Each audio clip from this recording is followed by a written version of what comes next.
Well, good afternoon, ladies and gentlemen. A nice rainy day here in the Northwest during our winter time. Feels like it's something you just can't escape in this area this time of year. We are off this weekend. We had absolutely nothing going on. We weren't in Oklahoma racing midgets. We weren't racing outlaw carts anywhere on the West Coast. We're just here at home preparing our equipment for a busy 2025 sprint car season. Even with this year looking a little different for us, there's of course a lot of work that needs to be done. I think for the average fan, and a lot of why I try to make this content is to give you an inside look, especially when you own all your own equipment and don't drive for someone full time. Some guys kind of go down the rental route where they're able just to kind of pay and more show up and drive, and that's great too. I just want to give insight on if you have all the equipment, you're doing a lot of the work yourself, you have some help, but you're trying to grow and take the steps, it is truly nuts. And there's so much more that even happens that I'm not able to capture just because, life's busy. There's a lot going on. I got a lot on my plate. Carly, my family, everybody's going 110%. So we're going to head inside. I'm excited because today we officially would drop our 2025 schedule.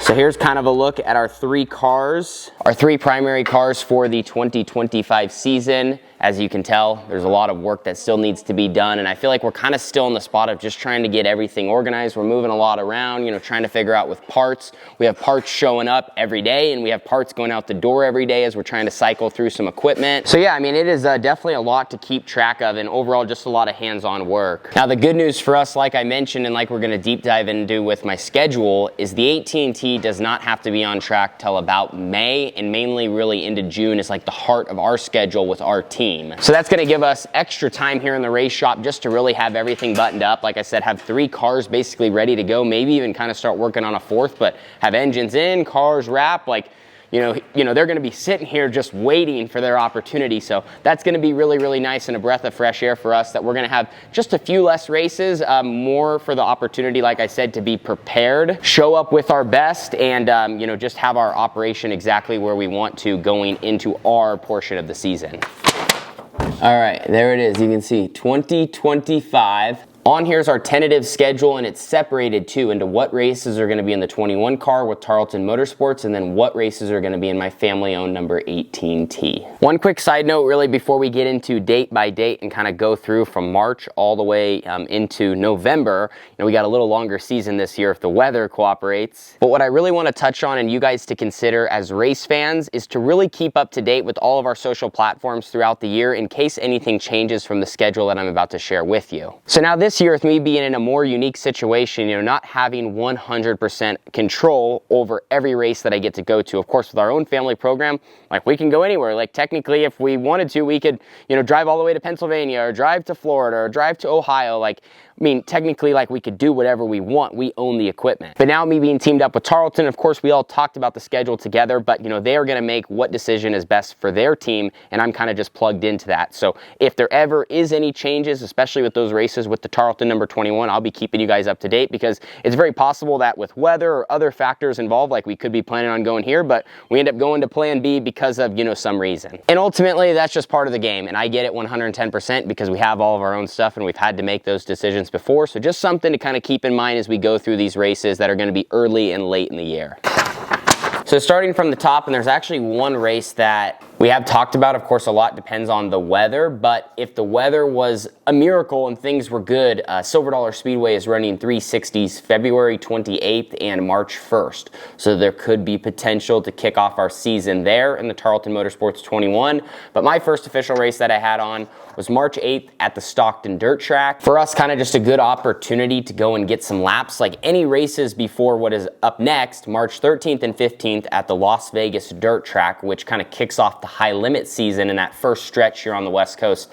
Any races we could run before that we saw as a benefit with Tarlton Motorsports, because of course it gets me laps in the car. Then I get to show up to Vegas. Even if I have one night under my belt, it's just an opportunity. Sometimes your first race of the season can be a throwaway. Sometimes it can go good. You knock the rust off, just to kind of start establishing that togetherness with the team and, working together in what I like in the race car with what they have with their program. After Vegas, we go to the Tulare Thunderbolt for a midweek show on March 19th. Then we have Bakersfield Bakersfield on March 21st and Paris Auto Speedway on March 22nd. And we cap off the high limit swing out on the West Coast in the Tarlton 21 at Central Arizona Speedway March 28th and 29th. And I'm excited to get back to Arizona. It's been now, it's gonna be 4 years since I've last raced. I mean, I've only ever raced there before. It was my first ever weekend in a 410 sprint car. So it's been 4 years, and we will be returning there at the end of March. Then in early April, we'll be hanging out kind of in California. 4th and 5th, we have Ocean Speedway and Stockton Dirt Track, and then a 2-night show April 11th and April 12th at the Silver Dollar Speedway. So this is where we kind of mix things up in our schedule. After Chico, we go April 18th and 19th at Knoxville for their season opener. Fingers crossed the weather is good. There's also a practice on the 17th, so I'll get some additional laps.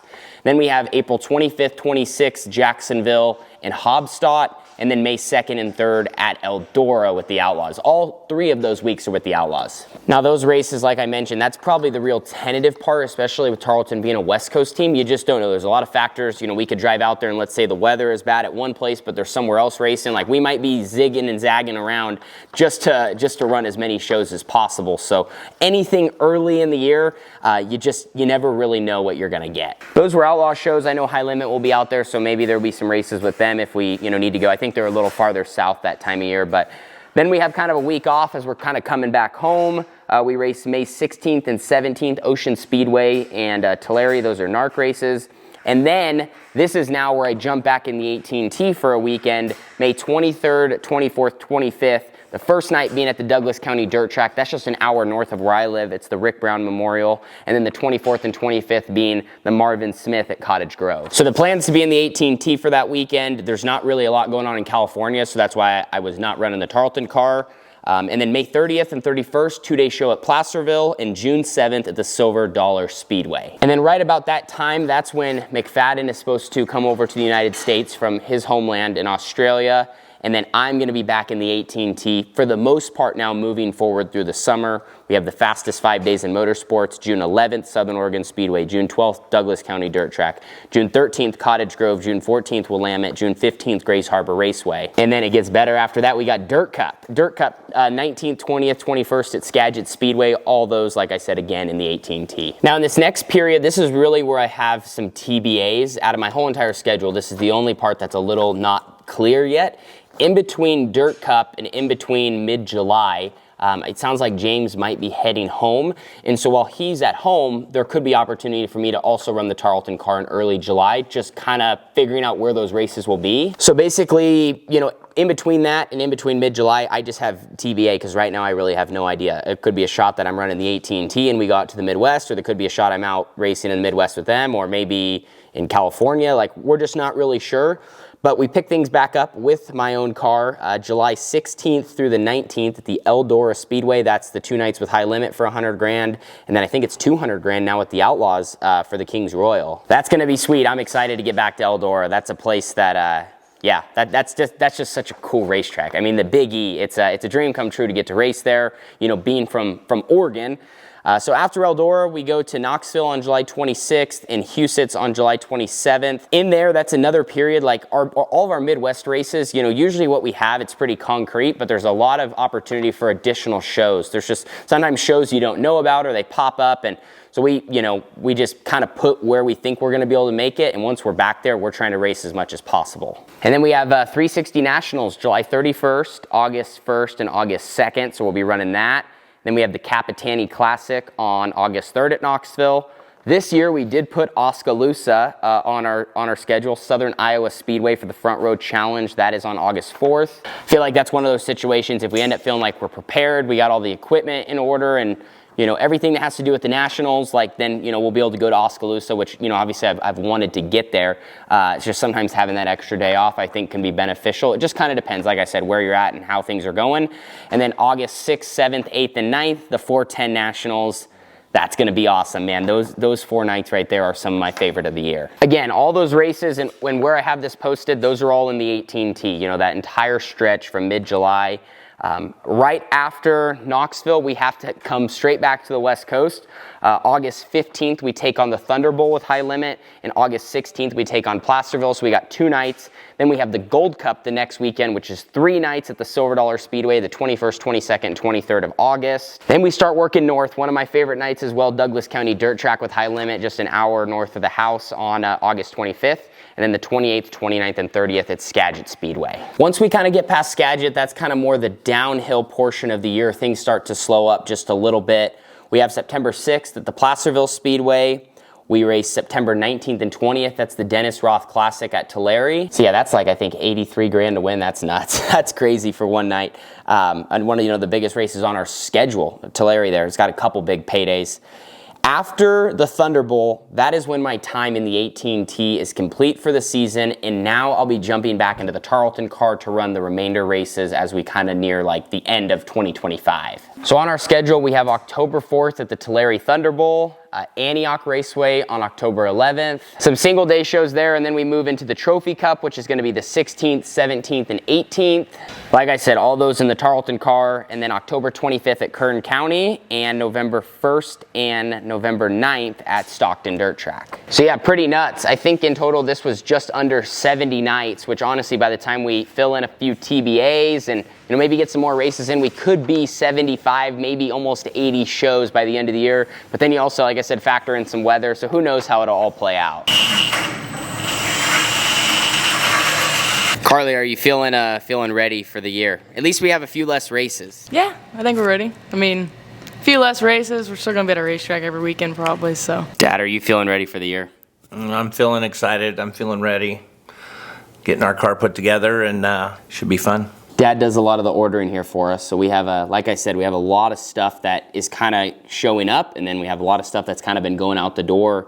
That's one of the toughest parts about running a program. I think having all the equipment is like, trying to keep track of inventory and have stuff coming in, but also knowing when to let go of some parts and like, hey, now it's time to have, new equipment. But that's it. That's what 2025 looks like for Tanner Holmes Racing. I'm so excited to get things started, keep sharing information with you guys as we kind of keep plugging along. I'll hopefully have some more content too on the 21 soon. I know at some point probably gonna head down there. Their shop is in Fresno, California, so probably go down, get fitted. They're kind of getting my seats in the cars, all that good stuff. In a perfect world, I wish we were all, a little closer. It'd be nice if I could just, drive over there, every other day or kind of hang out, spend some more time, but we're gonna get to do that here before the season starts. And like I said, get quite a few races under our belt, and 2025 is just gonna be a great season. So I can't wait to bring you guys along with us for the journey.